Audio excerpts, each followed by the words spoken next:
નમસ્કાર, જય શ્રી કૃષ્ણ મિત્રો, ફરીથી સ્વાગત છે તમારું એક નવા વિડીયોમાં। મિત્રો, આપણે સૌ જાણીએ છીએ કે દરેક મા બાપનો જીવ પોતાના સંતાનોમાં રહેલો હોય છે। પોતાના સંતાનોને કોઈ તકલીફ આવી પડે તો તેઓ સહન કરી શકતા નથી। દરેક મા બાપ એવું જ ઈચ્છતા હોય છે કે તેમના સંતાનો હંમેશા સુખી રહે। તેના માટે તેઓ ગમે તેવા દુઃખ સહન કરવા માટે તૈયાર હોય છે। તેઓ હંમેશા પોતાના બાળકોની ચિંતા કરે છે। પરંતુ શું સંતાનો પણ મા બાપ માટે આવું જ વિચારતા હોય છે? શું દરેક સંતાનો પણ મા બાપની એટલી જ ચિંતા કરે છે? મિત્રો, આજની કહાની પણ કંઈક આવા જ વિષય પર છે। મા બાપ પોતાના બાળકો માટે બધું જ કરવા તૈયાર હોય છે, પરંતુ આજના કળિયુગના બાળકો ભગવાન સમાન મા બાપને કેવું દુઃખ આપે છે, કેવા હેરાન કરે છે, કેવી રીતે કપટ કરીને તેમની સંપત્તિ પચાવી પાડે છે, તે આપણે આજની કહાનીમાં જાણીશું। જ્યારે દીકરો અને તેની વહુ તેમની માને ઘરની નોકરાણી અને ચોકીદારની જેમ રાખીને તેમનો ફાયદો ઉઠાવે છે, ત્યારે તેમની હાલત કેવી થાય છે તે આજની કહાનીમાં સાંભળીશું। આજની કહાની ખૂબ જ ઇમોશનલ અને પ્રેરણાદાયી છે, માટે ધ્યાનથી સાંભળજો। મિત્રો, કહાની શરૂ કરતાં પહેલાં તમને વિનંતી છે કે આ વિડીયોના અંત સુધી જોડાયેલા રહેજો અને વિડીયો પસંદ આવે તો લાઈક અને શેર કરજો। જો હજુ સુધી તમે અમારી ચેનલને સબસ્ક્રાઇબ ના કરી હોય તો અત્યારે જ સબસ્ક્રાઇબ કરી દેજો તથા કોમેન્ટ બોક્સમાં હર હર મહાદેવ જરૂરથી લખી દેજો, જેથી ભગવાન ભોલેનાથની કૃપા આપણા સૌ પર નિરંતર બની રહે। તો ચાલો કહાની શરૂ કરીએ। આજે સવારમાં જ્યારે રીતેશ તેના પાલતુ કૂતરાને ફરાવીને ઘરે પાછો આવ્યો, ત્યારે તેની પત્ની જ્યોતિ, જે વાસણ ઘસી રહી હતી, તે ગુસ્સામાં એક એક કરીને વાસણ પછાડવા લાગી। અરે, શું થયું જ્યોતિ? કોઈ વાતથી નારાજ છું કે શું? રીતેશે પૂછ્યું। ત્યારે જ્યોતિ મોઢું બગાડીને બોલી, આપણા દિવસો ક્યારે બદલાશે? બધા લોકો રજાઓમાં ફરવા માટે બીજા દેશોમાં જાય છે અને એક આપણે છીએ જેમણે હજુ આખું ભારત પણ નથી જોયું। કેટલાય દિવસોથી તમે વાયદો કરો છો કે આપણે પણ બીજા લોકોની જેમ બહાર ફરવા જઈશું। આપણા બાળકો ભોલું અને ખુશી પણ કેટલી વાર કહી ચૂક્યા છે, પરંતુ તમે ટસના મસ નથી થતા। જ્યોતિ બોલી રહી હતી, પરંતુ રીતેશને તેની પત્નીની આ વાતોથી કોઈ ફરક નહોતો પડી રહ્યો। તેને નજરઅંદાજ કરીને તે ચૂપચાપ ન્યૂઝપેપર વાંચવા બેસી ગયો। ત્યારબાદ જ્યોતિ બોલી, ગઈકાલે જ મારી બહેનપણીનો ફોન આવ્યો હતો। તે લોકો ફરવા માટે ફ્રાન્સ ગયા છે। આ જુઓ, એફિલ ટાવર પરથી ફોટો પાડીને તેણે મને મોકલ્યો છે। કેટલો સરસ નજારો છે ત્યાંનો, જરા વિચારો। ફોટામાં જ આટલું સરસ દેખાય છે તો ત્યાં રૂબરૂ જોવાની કેટલી મજા આવતી હશે। જ્યોતિએ તેના મોબાઈલમાં ફોટો દેખાડતા તેના પતિ રીતેશને કહ્યું। ત્યારે રીતેશ બોલ્યો, અરે જ્યોતિ, આ હાઈ સોસાયટીવાળા લોકોનું શું કહેવું? તેમને જે ઈચ્છા થાય તેના પર તેઓ લાખો રૂપિયા ખર્ચ કરી દે છે। તેમની સાથે આપણી સરખામણી ના થઈ શકે।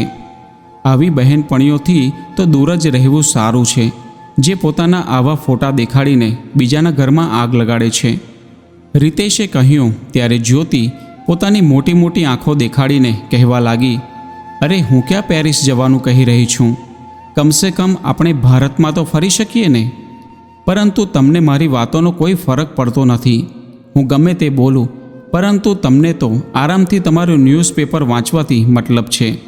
આ ન્યૂઝપેપરમાંથી તમને સમય મળે ત્યારે તમે કંઈક વિચારશો ને?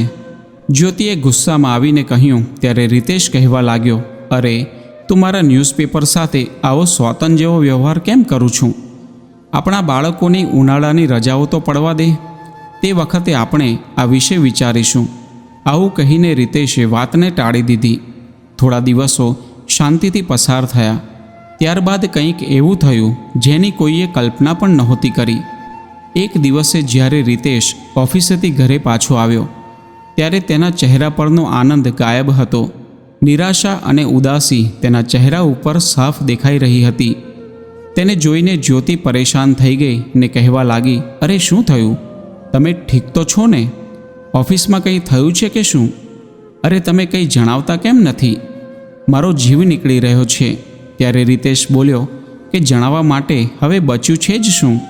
તું જાતે જ જોઈ લે।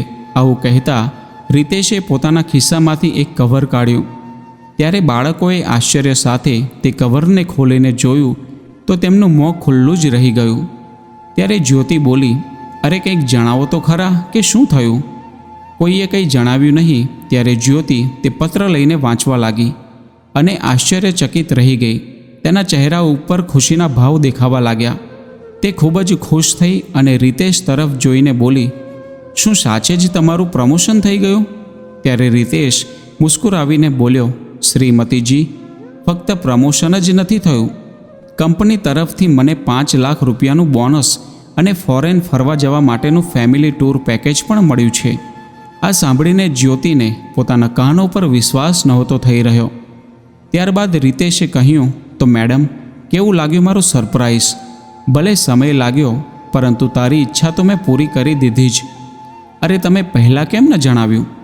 તમે તો મારો જીવ જ લઈ લીધો હતો. જ્યોતિએ મુસ્કુરાવીને કહ્યું. ત્યારે બંને બાળકો બોલી ઉઠ્યા, યુ આર વર્લ્ડ્સ બેસ્ટ પાપા. અમે પણ અમારા મિત્રોને જણાવીને આવીએ છીએ. આવું કહેતા બંને બાળકો દોડતા દોડતા ઘરની બહાર નીકળી ગયા. ત્યારબાદ જ્યોતિએ ઉત્સાહિત થઈને પૂછ્યું, અરે એ તો જણાવો કે આપણે જવાનું છે ક્યારે? બસ આવતા અઠવાડિયાની ફ્લાઇટ છે. એનો મતલબ એ કે તૈયારી કરવા માટે આપણી પાસે ફક્ત 7 જ દિવસ છે. આવો વિચાર કરતાં કરતાં જ્યોતિ રસોડામાં ભોજન બનાવવા માટે જતી રહી. રાત્રે ડિનરના સમયે પણ વિદેશ ફરવા જવાની વાતો જ ચાલી રહી હતી. ત્યારે રીતેશ બોલ્યો, હું કાલે જ બેંકમાં જઈને પૈસા ઉપાડી લઉં છું. તમે લોકો તમારા સામાનનું લિસ્ટ તૈયાર કરી લેજો. જેને જે કંઈ પણ ખરીદવું હોય કાલે જ ખરીદી લઈશું. રીતેશનું આટલું જ કહેવાની વાર હતી કે બંને બાળકો પોતપોતાની ફરમાઈશ બતાવવા લાગ્યા અને હંમેશાની જેમ બંને બાળકોને બોલતા જોઈને તેમનો કૂતરો મોતી પણ ભસવા લાગ્યો. તે સમયે રીતેશ અને જ્યોતિનું ધ્યાન તેમના કૂતરા તરફ ગયું અને બંને એકબીજાની સામે હેરાનીથી જોવા લાગ્યા. પછી રીતેશ બોલ્યો, જ્યોતિ, આપણે વિદેશ જઈશું તો મોતીને ક્યાં રાખીશું? ત્યારબાદ જ્યોતિ પણ વિચારમાં પડી ગઈ અને કહેવા લાગી, આ વાતનો ખ્યાલ તો મને પણ ના આવ્યો. બધા લોકો વિચારમાં પડી ગયા કે આખરે હવે કરવું શું? ત્યારે બાળકો બોલી ઉઠ્યા, મમ્મી, મોતીને નાનીના ઘરે મૂકી આવો. જ્યોતિ કંઈ બોલે તે પહેલાં જ બાળકોએ તરત જ નાનીને ફોન લગાવ્યો અને તેની મમ્મીને આપી દીધો. કેમ છો માં? જ્યોતિએ પૂછ્યું. ત્યારે બીજી બાજુથી તેની માનો અવાજ આવ્યો કે ઠીક છો દીકરી, તમે બધા કેમ છો?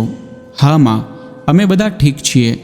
વાત એમ છે કે અમે લોકો વિદેશ ફરવા જઈ રહ્યા છીએ, પરંતુ સમજમાં નહોતું આવી રહ્યું કે મોતીને ક્યાં મૂકીએ. જો તમે થોડા દિવસો માટે તેને તમારે ત્યાં રાખી લો તો? જ્યોતિની વાત સાંભળીને તેની મા બોલી, દીકરી, વાત જાણે એમ છે કે થોડા દિવસો માટે તારી ભાભી પણ પિયરમાં ગઈ છે અને મારા ઘૂંટણમાં પણ ખૂબ જ દુખાવો રહે છે, એટલા માટે મારાથી આ કામ નહીં થઈ શકે. ત્યારબાદ થોડો વિચાર કરીને તેની માએ કહ્યું, અરે હા, યાદ આવ્યું. જ્યારે પણ અમારા પાડોશી વિદેશ જાય છે ત્યારે તેઓ તેમના કૂતરાને ડોગ કેર સેન્ટર પર મૂકીને જાય છે. તમે લોકો ત્યાં તપાસ કરો ને? ઠીક છે માં, કંઈ વાંધો નહીં. આવું કહીને જ્યોતિએ દુઃખી મનથી ફોન મૂકી દીધો. બીજા દિવસે રીતેશે આજુબાજુમાં ડોગ કેર સેન્ટર પર જઈને તપાસ કરી અને નિરાશ થઈને તે ઘરે પાછો આવ્યો. અરે રીતેશ, મોતીને કોઈ જગ્યાએ મૂકવાની વ્યવસ્થા થઈ કે નહીં? જ્યોતિએ પૂછ્યું. ત્યારે રીતેશ બોલ્યો, ના જ્યોતિ, ડોગ કેર સેન્ટરમાં તો ઓછામાં ઓછા એક દિવસના 2000 રૂપિયા થશે તેવું કહે છે. અરે બાપરે, આટલા બધા પૈસા? જ્યોતિએ હેરાનીથી પૂછ્યું. ત્યારે રીતેશ બોલ્યો, તો પછી ઉપરથી આટલા દિવસો માટે આપણે બહાર જઈશું તો ઘરની સિક્યોરિટી માટે પણ કોઈ ગાર્ડ તો જોઈશે ને? તે પણ એક દિવસના ઓછામાં ઓછા 1000 રૂપિયા લેશે અને 1 મહિનાના હિસાબથી કેટલો બધો ખર્ચ થશે. આ વાત સાંભળીને જ્યોતિ અને બંને બાળકો પરેશાન થઈ ગયા. ત્યારબાદ રીતેશ બોલ્યો, જો કોઈ વ્યવસ્થા ના થઈ તો આપણે વિદેશ જવાનો પ્રોગ્રામ કેન્સલ કરવો પડશે.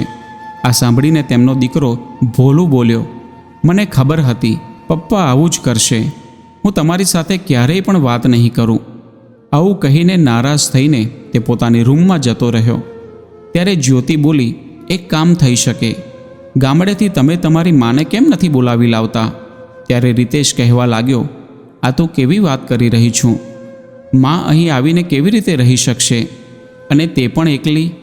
ત્યારે જ્યોતિએ કહ્યું, અરે રીતેશ, એકવાર વિચારો તો ખરા.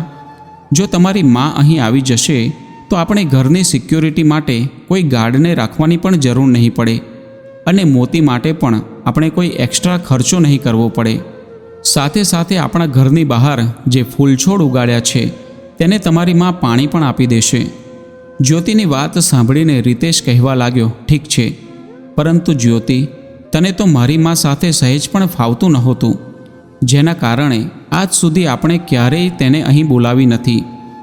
અહીં આપણે એશો આરામથી જીવન જીવીએ છીએ, અને ત્યાં બિચારી તે એકલી ગામડામાં રહે છે, અને આજે જ્યારે આપણને તેની જરૂર પડી ત્યારે આપણે તેને અહીં બોલાવીએ તે સારી વાત ના કહેવાય. ત્યારે જ્યોતિ બોલી, એ બધું હું નથી જાણતી, અને એમ પણ આપણે થોડા તેમને જણાવવાના છીએ કે તેમને આપણે મોતીની દેખભાળ કરવા માટે બોલાવી રહ્યા છીએ. તમે ફક્ત તમારી માને ફોન લગાવો, બાકી બધું હું સંભાળી લઈશ. આવું કહીને જ્યોતિએ રીતેશના હાથમાં ફોન થમાવી દીધો. હેલો, પ્રણામ માં, તમે કેમ છો? હું એકદમ સરસ છું દીકરા. હમણાં બેઠા બેઠા બસ તમને બધાને જ યાદ કરી રહી હતી, શારદાબેને કહ્યું. ત્યારે રીતેશ કહેવા લાગ્યો, એમ માં, જો આટલી બધી જ યાદ આવી રહી હતી તો થોડા દિવસો માટે અહીં કેમ આવી જતી નથી? ત્યારે શારદાબેન કહેવા લાગ્યા, અરે ના દીકરા, તું જ જ્યોતિ અને બાળકોને લઈને થોડા દિવસો માટે મને મળવા અહીં આવી જા. મારું ત્યાં આવવું શક્ય નથી. ત્યારે રીતેશના હાથમાંથી ફોન લઈને જ્યોતિ બોલી, અરે માજી, બધો જ પ્રેમ તમે ગામના લોકો પર લૂંટાવી દેશો તો અમારા માટે વધશે શું? તમારા પૌત્ર અને પૌત્રીને પણ તમારા પ્રેમની જરૂર છે. અરે વહુ, હું તો હંમેશા તમને લોકોને મનમાં ને મનમાં આશીર્વાદ આપતી રહું છું, શારદાબેને કહ્યું. ત્યારે જ્યોતિ બોલી, માજી, આમ દૂરથી આશીર્વાદ આપવાથી શું થશે? તમારા બાળકોને તમારા પ્રેમ અને સાથની જરૂર છે.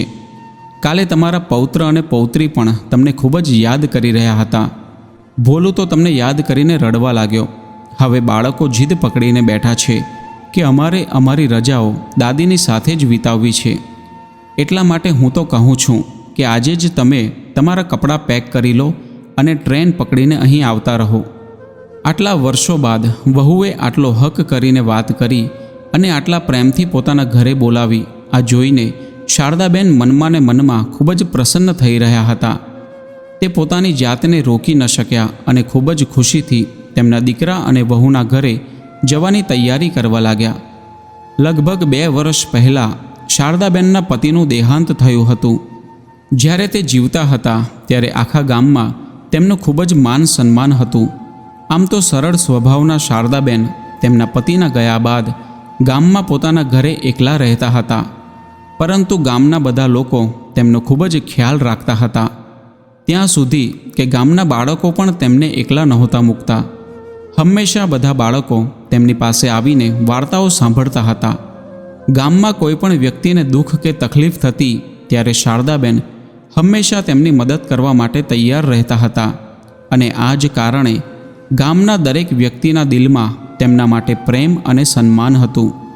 તેમના પતિનું પેન્શન આવતું હતું, જેમાંથી તેમનો મહિનાનો બધો ખર્ચો આરામથી નીકળી જતો હતો. દીકરા અને વહુના ઘરે જવા માટે શારદાબેને ખૂબ જ ખુશીથી બેસનના લાડુ, બરફી અને કેટલાક નમકીન બનાવ્યા. પોતાની મદદ કરવા માટે તેમણે પાડોશના એક બહેનને પણ બોલાવ્યા. બીજા દિવસે પોતાના ઘરની જવાબદારી ગામના લોકોને સોંપીને શારદાબેન ટ્રેનમાં બેસી ગયા અને લગભગ 2 કલાકના સફર બાદ પોતાના દીકરાના શહેરમાં પહોંચી ગયા. સ્ટેશન પર પહોંચ્યા ત્યારે તેમણે જોયું કે તેમનો દીકરો અને વહુ તથા પૌત્ર પૌત્રી આતુરતાપૂર્વક તેમની રાહ જોઈ રહ્યા હતા. તેઓ ટ્રેનમાંથી ઉતર્યા ત્યારે દીકરા અને વહુએ તેમને પગે લાગીને આશીર્વાદ લીધા. પછી બંને બાળકો પણ દોડતા આવ્યા અને દાદી દાદી કહીને તેમને ભેટી પડ્યા. શારદાબેન પોતાના બાળકોનો પ્રેમ અને લાગણી જોઈને તેમને આશીર્વાદ આપી રહ્યા હતા. બધા લોકો ગાડીમાં ઘરે પહોંચ્યા અને જ્યારે ઘરનો દરવાજો ખોલ્યો ત્યારે પોતાની સામે કોઈ અજાણ્યા વ્યક્તિને જોઈને મોતી તેમને ભસવા લાગ્યો. પરંતુ શારદાબેને ખૂબ જ પ્રેમથી તેના માથે હાથ ફેરવ્યો તો તે એકદમ શાંત થઈ ગયું. આ જોઈને જ્યોતિ તો એવી ખુશ થઈ ગઈ કે જાણે તેને કોઈ ખજાનો મળી ગયો હોય. આખરે તેમના ગયા બાદ શારદાબેને જ મોતીની સંભાળ રાખવાની હતી. ગામમાં સરળ અને સાદગીપૂર્ણ જીવન જીવવાવાળા શારદાબેનને તેમના દીકરા અને વહુના ઘરની આ સુખ સુવિધાઓ જોઈને ખૂબ જ હેરાની થઈ રહી હતી.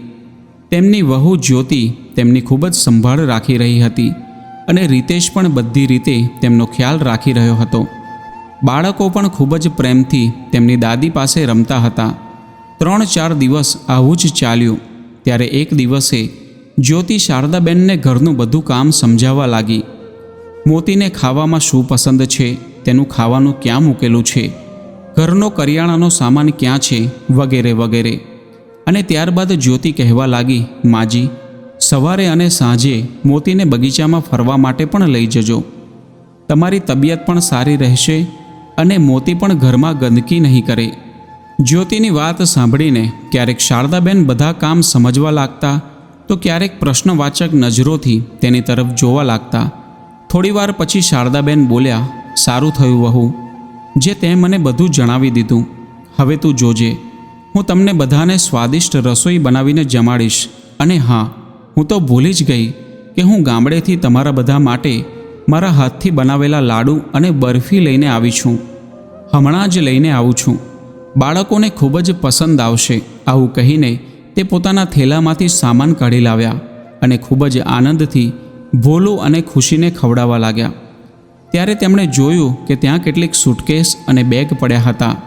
ત્યારે હેરાનીથી તેમણે જ્યોતિને પૂછ્યું, અરે વહુ, તમે લોકો ક્યાંય જઈ રહ્યા છો કે શું? ત્યારે જ્યોતિ ગભરાતા બોલી, માં, વાત જાણે એમ છે કે તમારા દીકરાને ઓફિસના કામથી વિદેશ જવાનું છે. ત્યારે બાળકોએ પણ જીદ પકડી લીધી કે અમારે પણ વિદેશ ફરવા માટે આવવું છે, એટલા માટે અમે પણ તેમની સાથે જઈ રહ્યા છીએ. તો થોડા દિવસ માટે તમે આ ઘરનો ખ્યાલ રાખજો. પરંતુ શારદાબેન આ સાંભળીને અચંબામાં પડી ગયા. ત્યારે રીતેશ કહેવા લાગ્યો, માં, વાત જાણે એમ છે કે અચાનક આ પ્રોગ્રામ બની ગયો. અમારે આવતીકાલે સવારે નીકળવાનું છે, તો તમે બધું સંભાળી લેજો. અમે 10-12 દિવસમાં પાછા આવી જઈશું. આવું કહીને બધા લોકો પોતપોતાની તૈયારીમાં લાગી ગયા અને બીજા દિવસે સવારે શારદાબેનને મોતી સાથે છોડીને તે બધા લોકો એરપોર્ટ જવા નીકળી ગયા. આ બધું જોઈને શારદાબેનને સારું લાગ્યું નહીં, પરંતુ થોડાક જ દિવસોની વાત છે એવો વિચાર કરીને તેમણે પોતાના મનને સમજાવી લીધું. સવારે નાહી ધોઈને તેમણે મોતીને પણ ખૂબ જ પ્રેમથી નવડાવ્યું.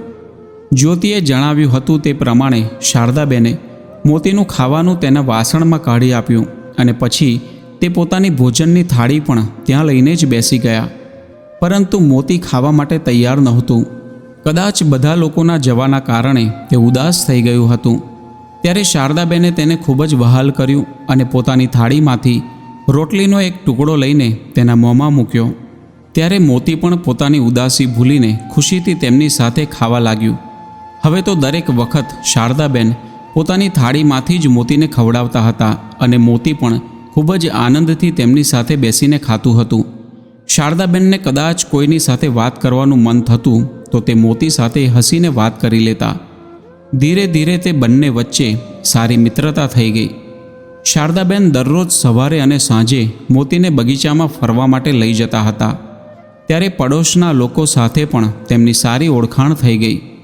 બાળકો સાથે હસી મજાક કરવો તેમને ખૂબ જ પસંદ હતું.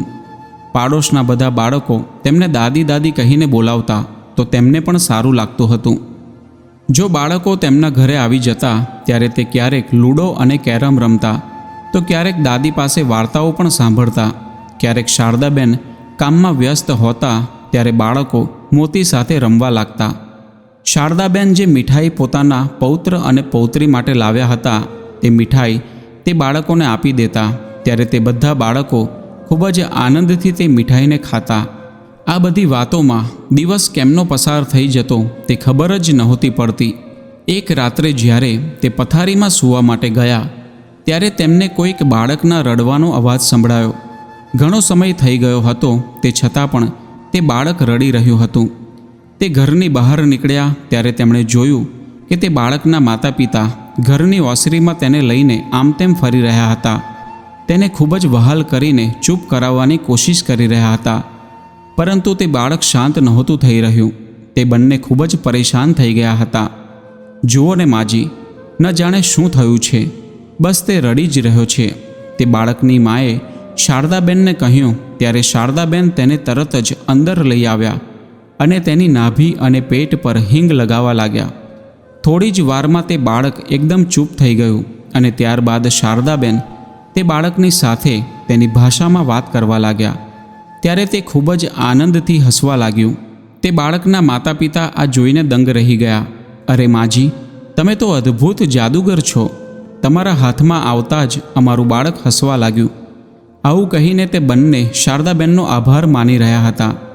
અરે વહુ, નાના બાળકોને ક્યારેક પેટમાં ગેસ થઈ જાય છે, જેને કારણે તે રડવા લાગે છે અને આપણે પરેશાન થઈએ છીએ કે મારા બાળકને શું થઈ ગયું હશે. જાઓ, તમે હવે ઘરે જઈને આરામથી સૂઈ જાઓ. હવે તમને તે પરેશાન નહીં કરે. આવું કહીને શારદાબેન પણ ઘરની અંદર આવી ગયા. તેઓ વિચારવા લાગ્યા કે મારા દીકરા અને વહુને ગયે ઘણા બધા દિવસો થઈ ગયા છે, પરંતુ હજુ સુધી તેઓ આવ્યા પણ નથી અને તેમણે ફોન કરીને પણ કંઈ જણાવ્યું નથી. શારદાબેને રીતેશને એ પૂછવા ફોન કર્યો કે તે લોકો કેમ છે અને તે ક્યારે આવવાના છે, પરંતુ ફોન નહોતો લાગી રહ્યો. ન જાણે તેઓ ક્યારે આવશે. મને તો થોડાક જ દિવસનું કહીને ગયા હતા. આવો વિચાર કરીને શારદાબેન પથારીમાં સૂઈ ગયા. એક સવારે જ્યારે શારદાબેન મોતીને બગીચામાં લઈને ગયા હતા ત્યારે જ્યોતિની બહેનપણી અંજુ પણ બગીચામાં આવી હતી. મોતીની સાથે કોઈ અજાણી વૃદ્ધ મહિલાને જોઈને તે વિચારમાં પડી ગઈ. ત્યારે કોઈ પાડોશની મહિલાએ તેને જણાવ્યું કે આ વૃદ્ધ મહિલા જ્યોતિની સાસુમાં છે, જે ગામડેથી આવ્યા છે. ત્યારે અંજુ તેમને મળવા માટે ગઈ. પ્રણામ આંટીજી, હું જ્યોતિની બહેનપણી છું, અહીં બાજુમાં જ રહું છું, અંજુએ કહ્યું. ત્યારે શારદાબેને મુસ્કુરાવીને તેને આશીર્વાદ આપ્યા. પછી અંજુ બોલી, આ તમે ખૂબ જ સારું કર્યું આંટીજી કે તમે અહીં આવી ગયા, નહીં તો મારી બહેનપણી જ્યોતિનું વિદેશ ફરવાનું જવાનું સપનું અધૂરું રહી જાત. ત્યારે શારદાબેન હેરાનીથી બોલ્યા, હું કંઈ સમજી નહીં દીકરી. પછી અંજુએ કહ્યું, અરે એ બધું છોડો આંટીજી, તમે જણાવો કે તે લોકો પાછા ક્યારે આવવાના છે. એ તો મને ખબર નથી દીકરી. મને તો તેઓએ જણાવ્યું હતું કે 10-12 દિવસમાં આવી જઈશું, પરંતુ 2 અઠવાડિયા થવા આવ્યા છે. ત્યારે અંજુએ કહ્યું કે ના આંટીજી, મને તો જ્યોતિએ જણાવ્યું હતું કે ઓછામાં ઓછો 1 મહિનો તો થઈ જ જશે. ત્યારે શારદાબેન હેરાનીથી બોલ્યા, 1 મહિનો? પરંતુ મને તો તેમણે કહ્યું હતું કે અમે જલ્દી જ આવી જઈશું. તમને કોઈ ગેરસમજ થઈ છે. ઠીક છે આંટીજી, હવે હું જઉં છું. આવું કહીને અંજુ ત્યાંથી ચાલી ગઈ. પરંતુ શારદાબેન વિચારમાં પડી ગયા. મોતીને લઈને જ્યારે તેઓ ઘરે પાછા આવી રહ્યા હતા ત્યારે તેમણે જોયું કે પાડોશમાં ખૂબ જ અવાજ થઈ રહ્યો હતો. તેઓ તરત જ ત્યાં ગયા અને કારણ પૂછ્યું ત્યારે તેમને જાણવા મળ્યું કે તે સોસાયટીમાં તેમના પાડોશમાં રહેતા રમેશભાઈના ઘરમાં ચોરી થઈ છે. આવતા અઠવાડિયે તેમની દીકરીનું લગ્ન હતું અને બધા જ ઘરેણાં કોઈ ચોરીને લઈ ગયું. આ સાંભળીને શારદાબેનને ખૂબ જ દુઃખ થયું. તેમના પરિવારના લોકો બિચારા કેટલા દુઃખમાં હશે. આવો વિચાર કરીને શારદાબેન મોતીને લઈને તેમના ઘરે પાછા આવી ગયા. ઘરે પહોંચ્યા ત્યારે ફોનની રિંગ વાગી. શારદાબેને ફોન ઉઠાવ્યો તો સામેથી તેમના દીકરા રીતેશનો અવાજ સંભળાયો. પ્રણામમાં, ત્યાં બધું ઠીક તો છે ને? મોતીએ તમને વધારે હેરાન તો નથી કર્યા ને? ત્યારે શારદાબેન બોલ્યા, હા દીકરા, એમ તો અહીં બધું ઠીક છે. અમે બંને એકબીજાનું ખૂબ જ સારી રીતે ધ્યાન રાખી રહ્યા છીએ. મોતી તો આખો દિવસ ઘરમાં ઉછળકૂદ કર્યા કરે છે, પરંતુ તમે પાછા આવવામાં ઘણા બધા દિવસો લગાવી દીધા.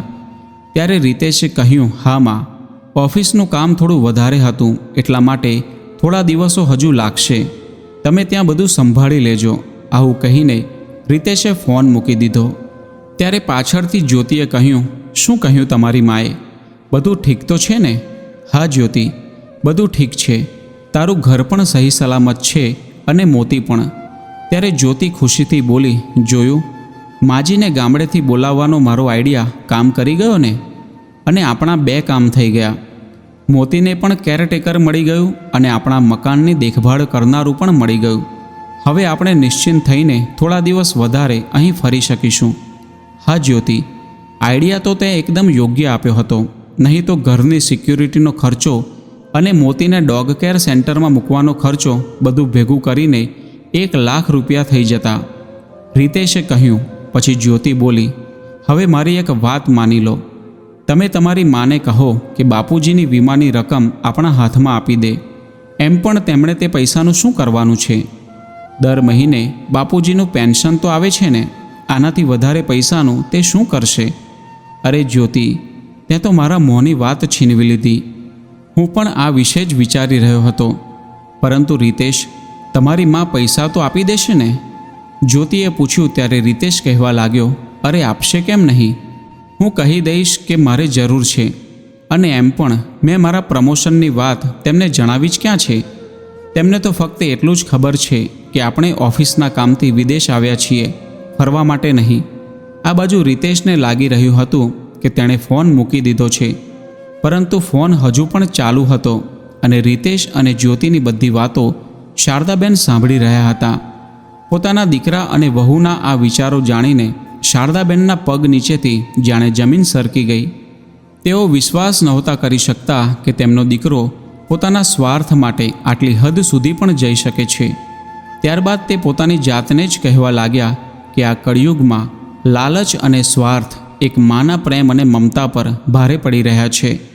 પરંતુ મારો રીતેશ આવો નહોતો. આવો વિચાર કરતાં કરતાં તેમની આંખોમાંથી આંસુ વહેવા લાગ્યા. ત્યારે તેમને ઘરની બહાર થોડી ચહેલપહેલ દેખાઈ અને એમ્બ્યુલન્સનો અવાજ સંભળાયો. પરંતુ તેમના મનમાં વિચારોની હલચલ એટલી બધી હતી કે તેમને બહારની ચહેલપહેલ અને શોરબકોરની તેમના પર કોઈ અસર નહોતી થઈ રહી. ઘણીવાર સુધી તે ચૂપચાપ બેસી રહ્યા. તેમની આંખોમાંથી આંસુ વહી રહ્યા હતા. તેમને ના ભૂખ લાગી કે ના તરસ. રીતેશની બાળપણથી લઈને અત્યાર સુધીની બધી જ યાદો તેમના મગજમાં ફરી રહી હતી. ત્યારબાદ અચાનક તેમનું ધ્યાન મોતી તરફ ગયું, જે ભૂખના કારણે પૂંછડી હલાવતું તેમની આસપાસ ફરી રહ્યું હતું. તરત જ શારદાબેને પોતાના આંસુ લૂછ્યા અને મોતી માટે ખાવાનું લઈ આવ્યા. પરંતુ મોતી હવે શારદાબેનના ખાધા બાદ જ ખાતું હતું. એટલા માટે શારદાબેનને ઈચ્છા નહોતી તે છતાં પણ તેમણે ભોજનના 2 કોળિયા ખાવા પડ્યા. સાંજના સમયે જ્યારે શારદાબેન બહાર નીકળ્યા ત્યારે તેમને ખબર પડી કે રમેશભાઈ, કે જેમના ઘરમાં ચોરી થઈ હતી, તેમણે આત્મહત્યા કરવાનો પ્રયત્ન કર્યો હતો. આ સાંભળીને શારદાબેનને ખૂબ જ દુઃખ થયું. બીજા દિવસે જ્યારે રમેશભાઈ હોસ્પિટલમાંથી ઘરે પાછા આવ્યા ત્યારે શારદાબેન તેમને મળવા માટે ગયા. તેઓ તેમને સમજાવવા લાગ્યા, જુઓ ભાઈ, જીવનમાં ઉતાર ચઢાવ તો આવતા જ રહે છે. એનો મતલબ એ નથી કે માણસ પોતાની જિંદગીનો અંત કરવાનો વિચાર કરવા લાગે. ત્યારે રમેશભાઈ કહેવા લાગ્યા, ના બહેન, તમે નથી જાણતા કે હું કેટલા દુઃખમાંથી પસાર થઈ રહ્યો છું. આખો દિવસ મહેનત મજૂરી કરીને 4 પૈસા ઘરમાં લાવું છું. તે છતાં પણ ઘરના ખર્ચા પૂરા થતા નથી. ખૂબ જ મુશ્કેલીથી દીકરીના લગ્ન માટે થોડા પૈસા ભેગા કરીને ઘરેણાં બનાવડાવ્યા હતા. પરંતુ મારી આ ખુશી પણ ભગવાનથી જોવાઈ નહીં. હવે મારી દીકરીના લગ્ન કેવી રીતે થશે? શું કરું, કંઈ સમજમાં જ નથી આવી રહ્યું. આવું કહીને રમેશભાઈ જોર જોરથી રડવા લાગ્યા. રમેશભાઈની આવી હાલત જોઈને શારદાબેન પણ ભાવુક થઈ ગયા અને તેઓ કહેવા લાગ્યા કે તમે ચિંતા ના કરશો, ભગવાન પર વિશ્વાસ રાખો, બધું જ સરસ થઈ જશે. એક દીકરીના પિતાની લાચારી જોઈને શારદાબેનથી રહી ન શકાયું અને બીજા દિવસે તેમણે પોતાના ગામમાં ફોન કર્યો અને તેમના પાડોશીઓને 1 લાખ રૂપિયા મોકલવાનું કહ્યું. સાથે એ પણ કહ્યું કે ગામડે પાછા આવીને તે તેમને પૈસા પાછા આપી દેશે. હવે ગામમાં શારદાબેનની વાત કોઈ ટાળી શકે તેમ નહોતું અને બીજા દિવસે જ 1 લાખ રૂપિયા શારદાબેનને પહોંચાડી દેવામાં આવ્યા. પૈસા લઈને શારદાબેન રમેશભાઈના ઘરે ગયા અને બધા પૈસા તેમના હાથમાં આપી દીધા. આ જોઈને રમેશભાઈ કહેવા લાગ્યા, અરે આ શું છે? ખોલીને જોયું તો તેમાં પૈસા જોઈને રમેશભાઈ ચોંકી ઉઠ્યા અને કહેવા લાગ્યા, આટલા બધા પૈસા? ત્યારે શારદાબેન કહેવા લાગ્યા, હવે તો તમારી દીકરીના લગ્ન થઈ જશે ને? ત્યારે રમેશભાઈ બોલ્યા, અરે ના ના, આ પૈસા હું ના લઈ શકું. અરે આ ફક્ત તમારી જ દીકરી નથી, અમારી પણ દીકરી છે. જો તમે ના પાડશો તો મને ખૂબ જ ખોટું લાગશે. તમે મને તમારી બહેન સમજીને આ પૈસા લઈ લો. શારદાબેને કહ્યું ત્યારે રમેશભાઈની આંખોમાં આંસુ આવી ગયા અને તે કહેવા લાગ્યા, તમારું આ અહેસાન અમે કેવી રીતે ચૂકવી શકીશું? ત્યારે શારદાબેને કહ્યું, અરે, એક માણસ હોવાના નાતે અમારી ફરજ બને છે કે એક માણસ બીજાની મદદ કરે, એમાં કોઈ અહેસાન નથી. આડોશ પાડોશના બધા લોકોએ શારદાબેને જે મદદ કરી હતી તેની ખૂબ જ પ્રશંસા કરી. આ જોઈને આડોશ પાડોશવાળા લોકોએ પણ રમેશભાઈને થોડી થોડી મદદ કરી અને તેમની દીકરીના લગ્ન ખૂબ જ સરસ રીતે સંપન્ન થયા. હજુ શારદાબેન ઘરે આવીને બેઠા જ હતા કે તેમની વહુ જ્યોતિનો ફોન આવ્યો. માજી, અમે આવતીકાલે બપોર સુધી ઘરે પહોંચી જઈશું. અમારા માટે રસોઈ બનાવીને તૈયાર રાખજો અને હા, આખા ઘરની સાફ સફાઈ પણ કરી દેજો. મારે ઘર એવું જોઈએ જેવું હું છોડીને ગઈ હતી. ઠીક છે વહુ, શારદાબેને કહ્યું. ત્યારબાદ જ્યોતિએ તરત જ ફોન મૂકી દીધો. બીજા દિવસે સવારે શારદાબેન થોડા વહેલા જ ઉઠી ગયા. આજે તેમના પતિની પુણ્યતિથિ હતી એટલે મંદિરે જવા માટે તે નાહી ધોઈને તૈયાર થઈ ગયા હતા.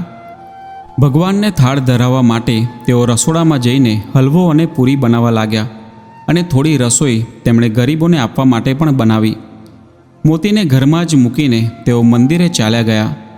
મંદિરે જઈને ભગવાનના ચરણોમાં માથું ટેકવ્યું અને તેમને થાળ ધરાવ્યો અને પોતાના પતિની આત્માની શાંતિ માટે પ્રાર્થના કરી. ત્યારબાદ તેઓ મંદિરની બહાર આવ્યા અને ત્યાં બેઠેલા બધા ગરીબ લોકોને તેઓ ભોજન આપવા લાગ્યા. ત્યારે તેમની નજર ત્યાં બેઠેલી એક વૃદ્ધ મહિલા પર પડી. જેવા જ તેઓ ભોજન આપવા માટે તેની નજીક ગયા ત્યારે તે વૃદ્ધ મહિલાએ પોતાનો ચહેરો સાડીના પાલવથી સંતાડી દીધો. દેખાવથી તે મહિલા પરિચિત લાગી રહ્યા હતા. જેવા જ શારદાબેન તેમને ભોજન આપવા લાગ્યા ત્યારે તેમની નજર તે મહિલાના હાથ પર પડી, જેના પર લખ્યું હતું કમળાબેન.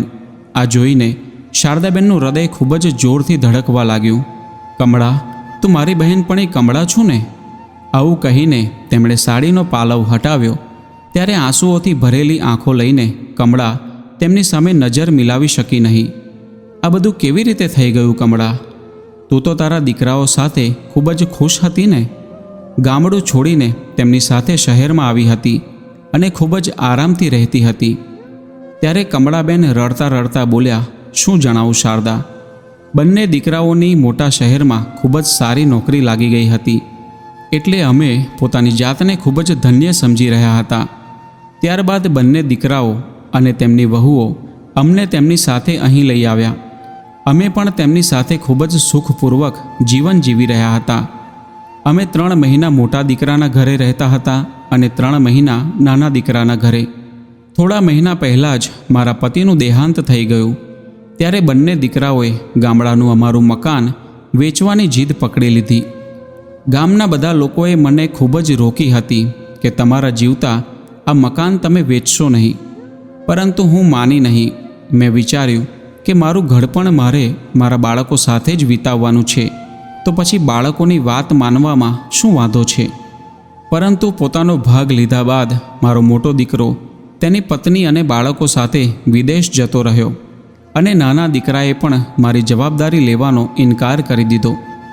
મારા એક ખોટા નિર્ણયનું મને આ ફળ મળ્યું કે આ ઉંમરમાં હું ઘરની ઠોકરો ખાવા માટે મજબૂર બની ગઈ. 2 દીકરાઓ હોવા છતાં પણ આજે મારું કોઈ નથી. વિચારી રહી છું કે કોઈ વૃદ્ધાશ્રમમાં જતી રહું. આવું કહીને કમળાબેન રડવા લાગ્યા. શારદાબેને તેમના આંસુ લૂછીને કહ્યું, અરે, વૃદ્ધાશ્રમમાં કેમ? તું મારી સાથે ચાલ. શારદાબેન તેમની બહેનપણીને ઘરે લઈ આવ્યા. કમળા, હું નાસ્તો બનાવું છું, ત્યાં સુધી તું હાથમાં ધોઈને આવી જા અને આ લાડુ ખા. મેં મારા હાથથી બનાવ્યા છે. બાળકો માટે લાવી હતી, પરંતુ તેમની પાસે આ લાડુ ખાવાનો સમય પણ નહોતો. તેમને વિદેશ જવાનું હતું ને એટલે. આવું કહીને શારદાબેનની આંખો આંસુઓથી ભરાઈ ગઈ અને તેઓ નાસ્તો બનાવવા માટે રસોડામાં ચાલ્યા ગયા. વાતચીત કરતાં કરતાં બંને બહેનપણીઓએ નાસ્તો કર્યો. તે જ સમયે દરવાજાનો બેલ વાગ્યો. શારદાબેને દરવાજો ખોલ્યો તો તેમની સામે જ્યોતિ અને રીતેશ ઊભા હતા. પરંતુ પોતાના ઘરમાં કોઈ અજાણી વ્યક્તિને જોઈને જ્યોતિ આશ્ચર્યની નજરોથી શારદાબેનની સામે જોઈ રહી હતી. ત્યારે શારદાબેન કહેવા લાગ્યા, વહુ, આ મારી બહેનપણી છે. બિચારી ખૂબ જ પરેશાન અને દુઃખી હતી, એટલા માટે હું તેને મારી સાથે હજુ શારદાબેન પોતાની વાત પૂરી કરે તે પહેલાં જ જ્યોતિ ચિલ્લાવીને બોલી, હા હા, અમે તો અહીં ધર્મશાળા ખોલી રાખી છે ને કે તમે કોઈને પણ ઘરની અંદર લઈ આવશો, અને કેટલા દિવસથી આ સમાજ સેવા ચાલી રહી છે. વહુ, આ તો શું કહી રહી છું? શારદાબેન હેરાનીથી બોલ્યા ત્યારે રીતેશ કહેવા લાગ્યો, માં, ઠીક તો કહી રહી છે જ્યોતિ, આ અમારું ઘર છે, કોઈ વૃદ્ધાશ્રમ નથી. આ સાંભળીને શારદાબેન સ્તબ્ધ રહી ગયા અને પછી બોલ્યા, એમ તો તે ઠીક જ કહ્યું છે, આ ઘર તમારું છે, મારું નહીં. કેમ કે તમે લોકોએ મને આ ઘરમાં એટલા માટે બોલાવી હતી કે હું તમારી ગેરહાજરીમાં આ ઘર અને મોતીની દેખરેખ રાખી શકું. એક ચોકીદારથી વધારે મારી હેસિયત શું છે આ ઘરમાં? તો પછી હું કયા હકથી મારી બહેનપણીને આ ઘરમાં લઈ આવી? હવે જ્યારે આ ઘરના માલિક ઘરમાં પાછા આવી ગયા છે તો આ ચોકીદારનું હવે શું કામ? તમારા ઘરમાં કદાચ અમારા જેવા લોકો માટે કોઈ જગ્યા નથી, પરંતુ મારા ગામમાં અને મારા ગામના લોકોના દિલમાં ઘણી જગ્યા છે. સાંજની ટ્રેનથી હું મારી બહેનપણીને લઈને મારા ગામડે પાછી જતી રહીશ. આવું કહેતા શારદાબેનની આંખોમાંથી આંસુની ધારા વહેવા લાગી. ત્યારે ભોલું અને ખુશી દાદીની પાસે આવીને તેમને ભેટી પડ્યા અને રડતા રડતા તેઓ બોલ્યા, ના દાદી, તમે અમને છોડીને ના જશો. નિર્દોષ બાળકોની આ વાતો સાંભળીને શારદાબેન બંને બાળકોને વહાલ કરતા બોલ્યા, અરે દીકરાઓ, મેં તો તમને મળી લીધું, આટલું જ ઘણું છે મારા માટે. મારો પ્રેમ અને આશીર્વાદ હંમેશા તમારી સાથે રહેશે. ફક્ત મારી એક વાત હંમેશા યાદ રાખજો કે જીવનમાં દરેક વળાંક પર એક માતા પિતા જ છે જે નિસ્વાર્થપણે તેમના બાળકોની સુખાકારી ઈચ્છે છે અને બદલામાં તે પોતાના સંતાનો પાસે કોઈ પણ વસ્તુની આશા રાખતા નથી. આંખો બંધ કરીને તે પોતાના બાળકો પર વિશ્વાસ રાખે છે. એટલા માટે તમે બંને તમારા મમ્મી પપ્પાનો વિશ્વાસ ક્યારેય પણ તોડતા નહીં. કેમ કે જ્યારે વિશ્વાસ તૂટે છે ત્યારે મા બાપને ખૂબ જ દુઃખ થાય છે. શારદાબેનની વાત સાંભળીને જ્યોતિ અને રીતેશને પોતાની ભૂલનો અહેસાસ થવા લાગ્યો. ત્યારબાદ શારદાબેન તેમની વહુ જ્યોતિને કહેવા લાગ્યા, આ જુઓ વહુ, તમારું ઘર એકદમ તેવું જ છે જેવું તમે છોડીને ગયા હતા. અને એમ પણ જો આ કામવાળી બાઈથી કોઈ ભૂલ રહી ગઈ હોય તો મને માફ કરી દેજો. ના માજી, તમે આ કેવી વાત કરી રહ્યા છો? જ્યોતિએ કહ્યું ત્યારે શારદાબેન બોલ્યા, મને બધી જ ખબર પડી ગઈ છે વહુ કે અચાનક મારા માટે તારા મનમાં આટલો પ્રેમ કેવી રીતે ઉભરાઈ આવ્યો કે જેથી તમે મને અહીં બોલાવી લીધી. ત્યારે રીતેશ કહેવા લાગ્યો, માં, અમે ઘણું વિચાર્યું પરંતુ અમારી સમજમાં કાંઈ નહોતું આવી રહ્યું. ત્યારે શારદાબેન કહેવા લાગ્યા, દુઃખ તો મને એ વિચારીને થઈ રહ્યું છે કે આજ સુધી તમે તમારી માના પ્રેમને સમજી ન શક્યા. અને વહુ, તું તો એક માં છું ને, તે છતાં પણ તે એક માની મમતા સાથે આવી રમત રમી. જો તમે મને સ્પષ્ટ શબ્દોમાં કહ્યું હોત તો શું હું તમારી મદદ માટે અહીં ના આવતી?